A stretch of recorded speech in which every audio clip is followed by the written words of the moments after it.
jeśli system dozna tego errora w ciągu maksymalnie 3-4 lat będzie miał miejsce, to zobaczymy właśnie, jak bardzo siła jest ważna, a nie lajki, a nie to, co się komuś wydawało, a nie to, co ktoś tam sobie ubzdurał czy rościł w głowie. Tylko jak się bardzo mocno pała liczy.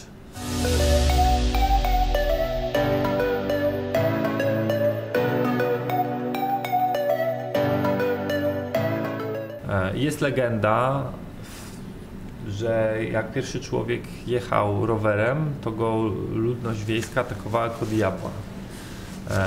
Bo jechał rowerem. Bo jechał rowerem i był dziwny i dla nich był... Pytanie, czy to Polacy byli.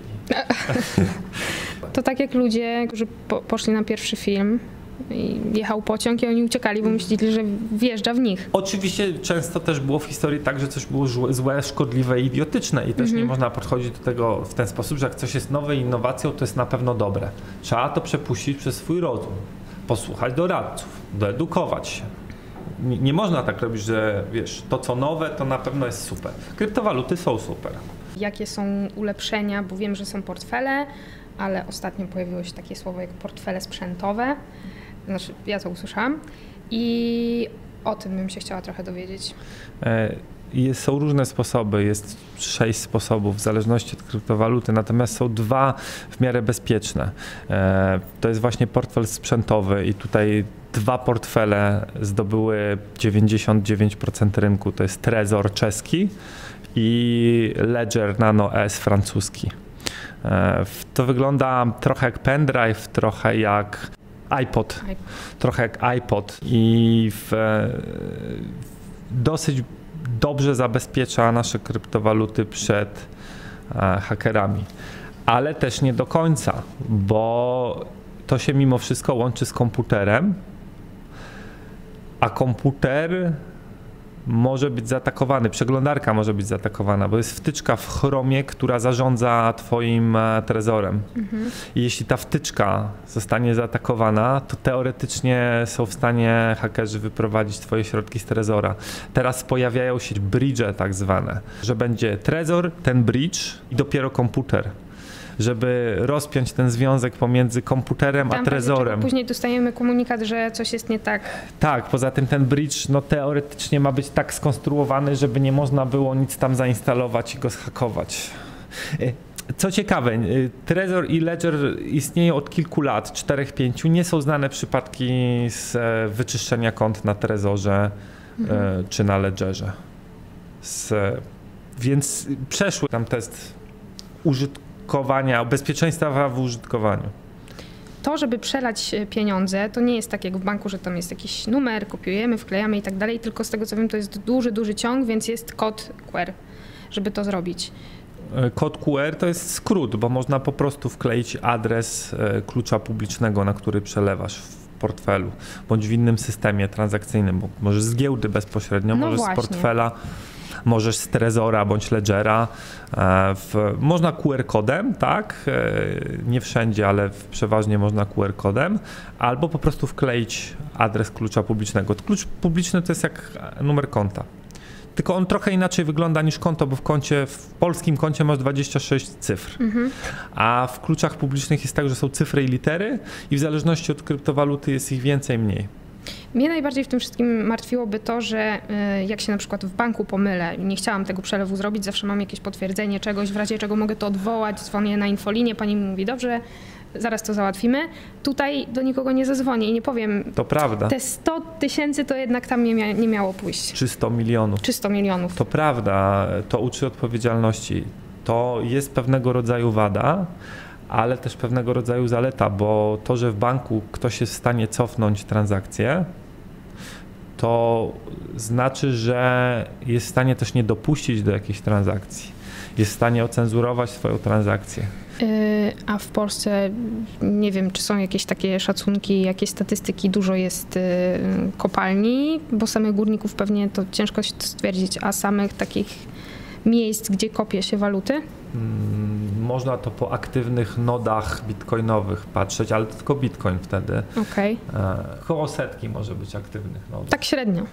Tak około. Tak około. Oczywiście jedne wchodzą, drugie wychodzą. To nie jest stała liczba. Ktoś otwiera, ktoś zamyka. To nie jest stała liczba. Polska jest 20 w tym momencie, a byliśmy w pierwszej dziesiątce. Pod względem mocy obliczeniowej dostarczanej sieci Bitcoin. Jesteśmy na około... Byliśmy w pierwszej dziesiątce, a dzisiaj jesteśmy gdzie? Na 20 miejscu bodajże. I dlaczego tak brzydko się stało? No bo inni poszli bardziej w temat. Inni rozwinęli kopalnie szybciej, mocniej, lepiej. Może dlatego, że mają tańszy prąd. Tak, Ukraina jest 17. My jesteśmy na miejscu numer 20, a Ukraina jest 17, mimo że Ukraina jest podobnej wielkości, jeśli chodzi o ludność, ale jest biedniejsza. No. To jest wyżej od nas. A kwestia, czy dzieje się coś, żeby z powrotem wrócić do tej pierwszej dziesiątki? Wiesz co, to rynek zadecyduje, jeśli to się będzie tu opłacało, to będą powstawały kopalnie i siłą rzeczy będziemy awansować w rankingu dostarczania mocy obliczeniowej do sieci Bitcoin. Problem w Polsce jest taki, albo wyzwanie, że jest duża niepewność prawna i ludzie zajmujący się kryptowalutami w różnych formach nie wiedzą, czy nie spotkają ich konsekwencje z czasem z tytułu tego, że się nimi zajmują. Skończą w kajdanach. Jest zasada w prawie rzymskim, że prawo nie powinno działać wstecz, natomiast w Polsce często działa wstecz. Znaczy, to jest tak, że nie działa, ale interpretacja działa wstecz, więc de facto działa wstecz. I to jest, to jest smutne. No ale tu już to... Wiesz, ile to fajnych projektów może uwalić, bo ludzie są teraz coraz mniej odważni i dużo ludzi może się zna świetnie na tamtym, ale nie, bojąc się konsekwencji, nie zaczną tego robić. Nie zaczną tego robić w Polsce, bo nie wiedzą, co z nimi będzie. A często to są umysły, które sobie radzą gdzie indziej też, są dobre umysły, więc po prostu wybierają inną drogę pracy w korporacji przy tym czy innym projekcie. Nie zajmą się blockchainem, bo nie wiadomo, co będzie z blockchainowcami w Polsce. I ja liczę na to, że jednak tak źle nie będzie, ale jak będzie? Ostatnio też widziałam taką sondę uliczną, gdzie chłopaki w Opolu pytali ludzi, teoretycznie przedsiębiorców, czyli ludzi, którzy mają swoje działalności, jakieś stragany, jakieś inne takie... Po bazarze chodzi. Tak, po bazarze tak? Chodzi. Oglądałeś to? Nie. Nie oglądałeś tego. Tak, ale chodzili po bazarach, pytali ludzi, czy wiedzą, czym są kryptowaluty. W Opolu. Czy to jest Bitcoin? Tak. Super. I tak, co tak, tam było? No i nie bardzo. Ale słyszeli, a... Jeden pan powiedział, że może się interesuje, ale nie powie. Nie, chodzi o to, że załóżmy te 10 czy 20 osób, które zapytali, jedna się wypowiedziała tak w sposób sensowny, że jest to na pewno ryzykowne, że trzeba uważać. A reszta zupełnie się nie interesuje. Średnia wieku to jest, która tam była, to załóżmy 30-50. I to mnie nie dziwi, ale później przeszli do akademika. W Opolu. Tak. Okay. I zapytali młodych ludzi. Okay. I tu już myślałam, że będzie lepiej, ale nie było lepiej. Nie było lepiej. Słyszeli, ale nie, że to niebezpieczne, że to w sumie nie wiadomo, a na co to komu? Ja się cieszę, że tak jest, bo jeśli to jest przyszłość pieniądza, przyszłość walut, przyszłość finansów, to lepiej być trochę wcześniej niż inni, niż trochę później niż inni. Lepiej późno niż później jeszcze, to na pewno, a że to idzie stopniowo, no okej. Musimy się na to godzić. Aż tak stopniowo? No, jeśli w Akademii w 2018 roku, po tej ostatniej bańce 2017 roku, jeśli w Akademiku, jaka uczelnia? Techniczna? Czy nie było tam? Bo jeśli to jest techniczna, to jest przerażające. Jeśli na technicznej uczelni 20-25-letni ludzie nie słyszeli o kryptowalutach, nie wiedzą, jak działają kryptowaluty w 2018 roku, to jest przerażające. Ale to jest kolejny dowód, jak działa system edukacji, jak kto idzie na studia obecnie. Same kryptowaluty są jakby osobną rzeczą, inną niż blockchain i że to blockchain jest przyszłością. Właśnie na podstawie tego że dużo firm chce teraz z tego korzystać, zabiera się za to i tak dalej. Natomiast sama krypto, która jest oparta na systemie blockchain, no to już okej jest, ale teraz czas właśnie na odkrywanie potencjału, który jest w blockchainie. Tak, i jest kilka branż, gdzie mocno te rozwiązania blockchainowe wchodzą i rzeczywiście mają sens, bo wielu nie mają żadnego, ale w większości, gdzie nie jest potrzebna zdecentralizowana baza, gdzie wystarczy zwykła scentralizowana w PHP czy w czymś, na serwerze. Natomiast gdzie jest zdecentralizowana, potrzebna, czyli taka niezmienialna i bezpieczna, to tam tak. No i baza bazą, ale te tokeny też mają sens, czyli to wartość przekazywana, tak jak w energetyce można odnawialnej z rozwiązania blockchainowe stosować po to, żeby producentów, konsumentów prądu rozliczać między sobą właśnie tokenami. Spieniężanie tokenów ze swojej produkcji. I to wtedy fajnie nabiera sensu to stawianie tych ogniw, inne rzeczy, że tam oni mają inne problemy, wiesz, że gradobicie pierwsze rozwala te ogniwa i że one są jeszcze drogie i są mało efektywne i w Polsce nie świeci słońce i tam jest ileś rzeczy. Ale przynajmniej ta kwestia produkuję, odbieram, czym to rozliczyć. To jest coś już rozwiązanego dzięki temu. Gdzie jeszcze to widzisz? Gdzie jeszcze widzę? W księgach wieczystych. Czyli na przykład, że w nieruchomościach. Tak, że dzisiaj tak jak to jest zrobione, czyli jest serwer ksiąg wieczystych i backup, czy 2 backupy, czy to jest i kontroluje to jedna instytucja, która jak wpadnie w niepowołane ręce, w złe ręce, to nagle te akty własności się tam zacznie coś zmieniać dramatycznie. To gdyby to oprzeć na blockchainie, na dobrze skonstruowanym blockchainie, to by dało dużą pewność. I tak jak przeciętny człowiek może nie myśli w ten sposób, że i skoro mam wpis do księgi wieczystej w zwykłym rodzaju ksiąg wieczystych, to jest mniej bezpieczne niż księga na blockchainie, ale już fundusz, który by kupował za 500 milionów euro nieruchomości, to dla niego mogłaby być to ciekawa oferta, że w tym kraju nasze księgi wieczyste są oparte na blockchainie, my tego nie kontrolujemy, bo to jest decentralizowane, jest tam jakiś token, jest to mądrze zrobione i jak macie wpis, to jest na twardo. Oczywiście pojawia się kolejny problem, że może się pojawić władza w danym kraju, która stwierdzi, to jest i tak nieważne, robimy nowe księgi. To tylko jeden problem rozwiązuje. To tylko rozwiązuje ten problem bazodanowy, że masz księgę, w której powiedzmy jakaś instytucja może gmerać albo stracić ten rejestr, bo czegoś nie dopilnują. Albo tam będzie awaria częściowa, albo będzie zhakowany, albo różne rzeczy. To tylko jeden problem rozwiązuje. Natomiast nie rozwiązuje to problemu honorowania całego tego rejestru w stosunku do rzeczywistości. Bo często może być tak, szczególnie w trudnych czasach, które nadchodzą, że rejestry i bazy sobie, rzeczywistość sobie. Wiesz, tak było na Kubie na przykład, jak była rewolucja Fidela Castro, że były firmy, to były w większości firmy amerykańskie i własność nieruchomości, wszystkiego była amerykańska. I przyszedł Fidel ze swoimi rewolucjonistami i z dnia na dzień im powiedział do widzenia, to już nie wasze.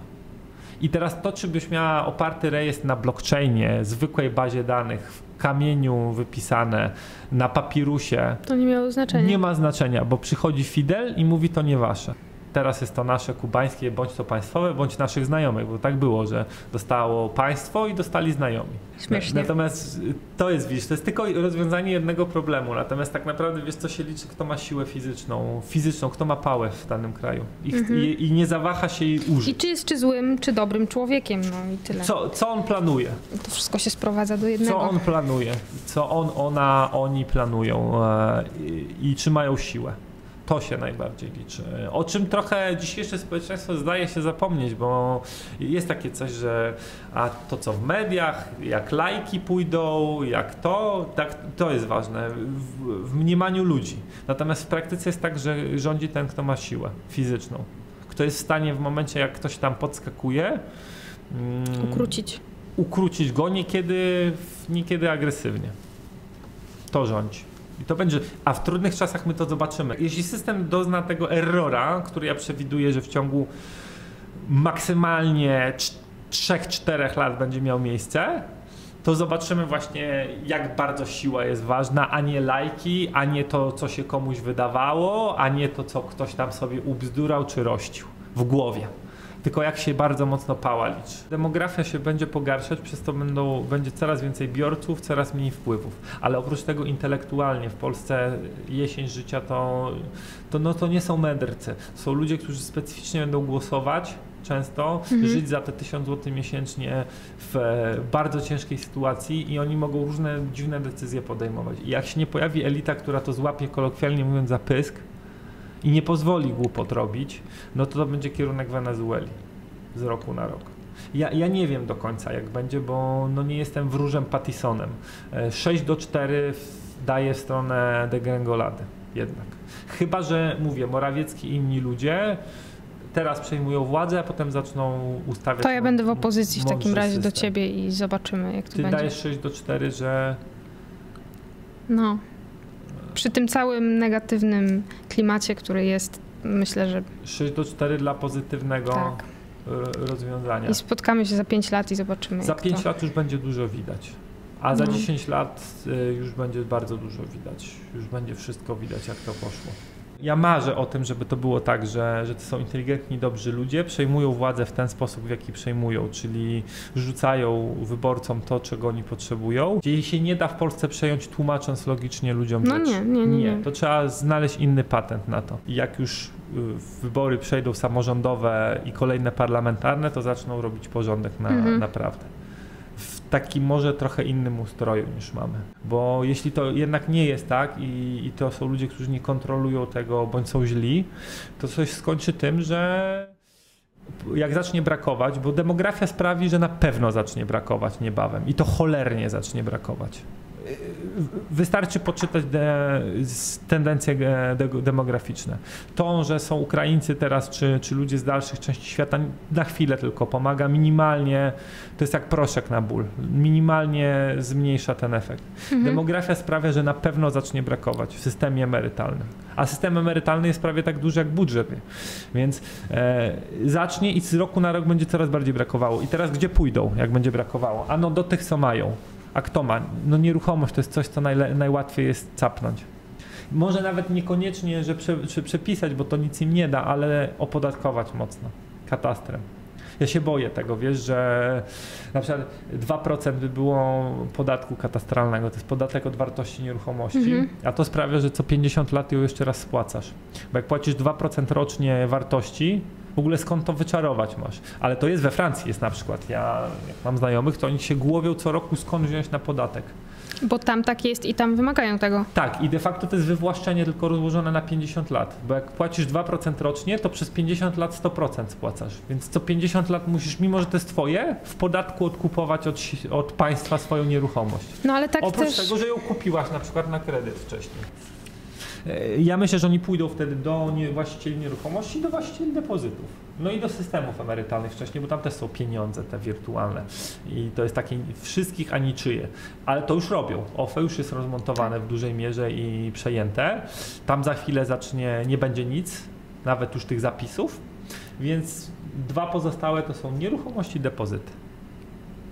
No bo wiesz, inne rzeczy, inwestycje, prace, inne podatkować to jest trudno, bo ta praca musi być po pierwsze, po drugie są tendencje do ukrywania się z nią, natomiast nieruchomości, depozyty są na talerzu.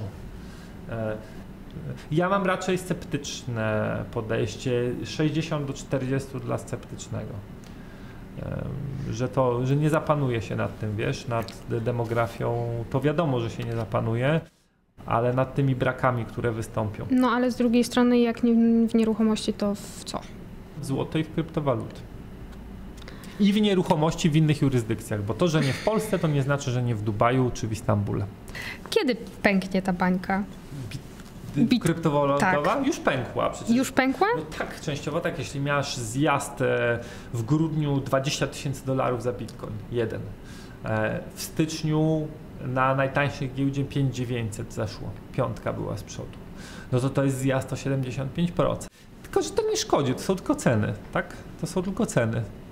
Czyli ona może sobie tak się napełniać, pękać i tak dalej, i tak dalej. I nawet dobrze, żeby już przeszła kilka takich wzlotów i upadków, bo to hartuje technologię. Bo jeśli by tak było, jak przy cebulkach tulipanów, do których się często porównuje tak. w Niderlandach przy tej słynnej bańce. Tam było tak, że po upadku bańki ona już nie wróciła. Czy jest jakieś remedium, albo czy w ogóle powinno być, dla osób, które... Co zrobić z osobami, które nie nadążają za technologią? Już nie mówię o tym, że ktoś nie słyszał, nie interesuje się kryptowalutami, ale że w ogóle nie wie, co to, gdzie to i na co to komu.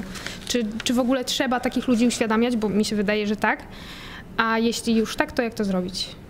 Widzisz, to na okrutnika wyjdę, ale nie uważam, że uczciwe jest zabierać mi pieniądze w podatkach, żeby kogoś tam uświadamiać odnośnie czego, bo to kosztuje zawsze. No tak. Jakaś taka zorganizowana akcja uświadamiania, poza tym się dużo gubi tych pieniędzy, uświadamiacze je przejmują.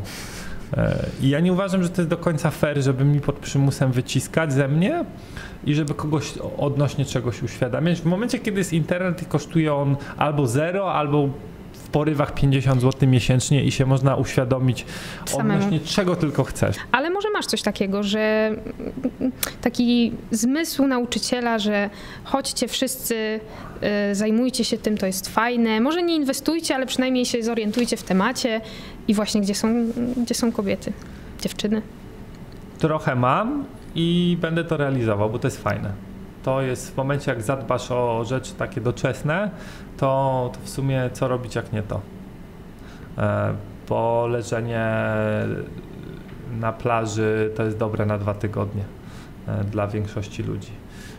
I tak, to ma sens. Jeśli chodzi o Polki w kryptowalutach, ja kojarzę 2. Annę Strężyńską, eks-minister cyfryzacji, która od 4 tygodni ministrem nie jest, a rozwija firmę blockchainową, i córkę prezesa Banku Centralnego, też pana Belki, która swoją kryptowalutę EraCoin uruchomiła. Jeśli córka pana Belki się tym zajęła, to coś jest na rzeczy. Oni to rozumieją, wiesz, że to jest przyszłość. Na nowo zredystrybuuje majątek. Bo on jest tam gdzieś, a nagle wyląduje u ludzi, którzy się odpowiednio wcześnie zajęli. Albo później, no ale lepiej późno niż później. Wiesz, to tam zawsze będzie ktoś wcześniej, a ktoś jeszcze wcześniej, a ktoś jeszcze, albo ktoś później. I ja myślę, że tam mogą być jakieś prawidłowości, że najwcześniej się zajęli tym ludzie o pewnych cechach, później inni, później inni. No najwcześniej to chyba byli ci, którzy byli bici w szkole i byli kujonami. Na przykład, może. A dzisiaj mają miliardy. Pytanie, ile mają IQ i jacy to są ludzie i na co będą te miliardy wydawać. Chodzi mi o nowe rozdanie kart finansowych.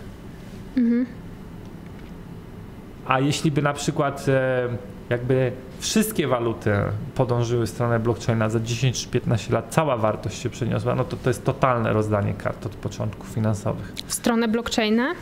No masz tak, na myśli, że zniknęłyby zwykłe waluty. Aha. Jeśli by był na przykład dolar, bo może być dalej, czy frank, to byłby na blockchainie i tak. Okay. I wtedy Fed trochę traci sens, inne banki centralne, bo można by w algorytmie zapisać podaż, stopy procentowe, tego typu rzeczy. Więc Rada Mędrców, która pod naciskami politycznymi, bądź naciskami chwili, bądź jakimiś swoimi wyobrażeniami, urojeniami zmienia i majstruje przy tym systemie, byłaby zbędna. Matematyka. Teraz jakbyś miał jakiegoś tokena, który daje plusy i minusy za dobre i złe wypowiedzi, to dostałbyś minusa, że mówisz takie rzeczy. Że Radę Mędrców należy odstawić już. Bo to jest antysystemowe, że się coś dehumanizuje, takiego... wiele branż się dehumanizuje, bo się maszyna okazuje lepsza od człowieka. Rady banków centralnych mogą być kolejną ofiarą tego procesu. Tak, że będzie można automatycznie te rzeczy ustawiać, ustawiając w ten sposób pieniądz cały, walutę całą na blockchainie, no a rady będą zbędne bądź częściowo zbędne. Stare odejdzie, nowe przyjdzie. Bardzo możliwe, że jest efektywniejsze, żeby podaż pieniądza determinowała matematyka, a nie grupa ludzi, która ma słabości ludzkie. No i tu dochodzimy do podstaw kryptowaluty, czyli żeby przestać drukować, a żeby to miało wartość realną. Żeby było jakoś sztywno ograniczone w podaży. I wiele kryptowalut ma zaszytą podaż, ma ograniczoną podaż matematycznie.